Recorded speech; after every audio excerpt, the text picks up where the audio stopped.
संडास बाथरूमचं पाणी येते सगळं घाण बोलत गोलच्या मुलाला म्हणतात आम्ही चौकोनच्या मुलं करतो चौकोनच्या मुलाला आम्ही गोलच्या मुलं करतो. कोणी लक्षच देत नाही ना. कोण आमदार खासदार कोण नगरसेवक कोणीच काही लक्ष नाही देत. लहान पोरं असतात वृद्ध महिला असतात त्यांना त्रास होतो. आजारी जे राडा रोडा पडलाय हा कशामुळे पडलेला आहे? नाही म्हणजे कोण घेऊनच जात नाही. नाही घेऊनच जात नाही. आम्ही किती काय बोललो तर काय कोण काय घेऊन जात नाही. पण हा राडा कशाचा आहे नेमका? नेमकं हे आता हे सगळं पटांगण रोडचा राडा आहे. रोडचा अच्छा राडा. म्हणजे हे सिमेंटचं जे रोड झालेले आहे त्याचा राडा ठेकेदारांनी नेला नाही. मग तुम्ही ठेकेदाराला बोलले का काय? बोलले. मग आता बोललं तर काम करतात आणि पळून जातात. कुणी काही लक्ष देत नाही. अर्ध उचलून नेलं अर्ध पडले. लक्ष देत नाही. न्या म्हटलं तरी कोण काय उचलत नाही त्याला. परत पण फिरकून बघत नाही. समजा ड्रेनेज वगैरेची समस्या झाली तर पाणी बिनी जमा होतं मध्यंतरी तर ते कोणी झालं. येतंय का? कोण नाही आता कोण नाही. कोणच नाही.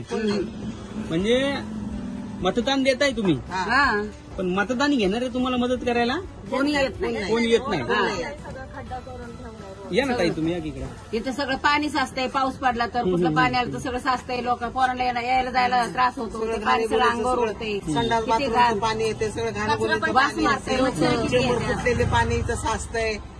आणि वरचा आता बघा ना आता किती घाण आणि आहे. पालिकावाल्यांना तक्रार केली का आधी? कुणी लय वेळ फोन असेल कंप्लेंट करतात. कोण काही येत नाही. दाद घेत नाही. अच्छा म्हणजे लहान लहान पोरं वगैरे आपल्या रोडवरती आमच्याकडे खेळतात. चौकोनच्या मुलं आमच्याकडे असं म्हणतात. ते म्हणतात हे करतात ते करतात. कोणी येत नाही. कोणी करत नाही. ते गोल चेंबरचं काय म्हणलं ताई तुम्ही? गोलच्या मुलाला म्हणतात आम्ही चौकोनच्या मुलं करतो चौकोनच्या मुलाला आम्ही गोलच्या मुलं करतो. मग आम्ही म्हणजे टाळाटाळ करतात कामाची. ते म्हणतात आमच्याकडे नाही ते तुम्ही तिकडे जाऊन कंप्लीट द्या. आपला हे प्रभाग नंबर किती आहे? प्रभाग 111 आहे हे एरियाचा नंबर एरियाचा नंबर 111 आहे ना. 111 वडा वस्ती आणि प्रभाग क्रमांक 1. आता तुम्ही सायांची मोहीम घेतलेली आहे. हो हा, घेऊ ना. आंदोलनाला तयार आहे मग तुम्ही. काय तर तयार आहे. काय प्रश्न आहे तुमचा? इथं पाणी जमा होतंय आणि पाणी जमावतोय. एवढं घाण पडलंय. पोरं बाळांना त्रास नाही. मच्छर वगैरे होते. हा, हे सर्व बरोबर आहे. आता पालखी जवळच आलेली पुढच्या हप्त्यामध्ये वारकरी लोक येतात इथं बसतात इथे. जेवणासाठी येतात बसतात इथे इथे सगळे आणि लोक त्याच्यामुळे सरपंच राडा येतात. रोड आहे आणि कसं काय होणार आणि राडा रोडा सगळं इथे रोडवर येतो आणि चेंबर जाम होतात.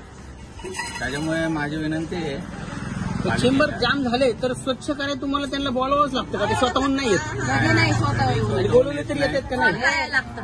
कॉल करायला लागतं. ते पण कितीतरी कंप्लेंट केल्यावर त्याचा वा मग कोणतरी येतंय. हा ते पण आणि नीट करत नाही. 8-10 दिवस तर असंच पडून असंच पडून असतात. असतंय 8-10 दिवस.